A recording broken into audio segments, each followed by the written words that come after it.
कोकाटे साहेबांच्या विषयावरचा आजचा वादंग मोठा चालू आहे, प्रश्न आहे आणि यावरती आपण आपल्या मताने काय सांगाल? कसं आहे माहिती आहे, कोकाटे साहेब हे ग्रामीण टचमधले आमदार आहेत. गेले 20-22-25 वर्ष ते विधानसभेमध्ये. अनुभव खूप चांगला आहे. कामाला पण माणूस खूप रांगडा आहे. एखाद्याचं काम करायचं म्हणजे करायचं.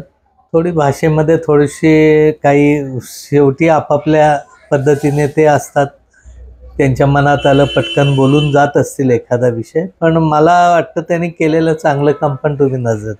आज ॲग्रिकल्चरमध्ये असा एकही माणूस नाही की बदल्यामध्ये काय त्यांनी गोंधळ केला आहे किंवा अन्य आता तर त्यांनी एक खूप चांगली स्कीम आली. खरं म्हटलं तिचा भाव उदो व्हायला होता, पण या सगळ्यामध्ये ते राहून गेलं.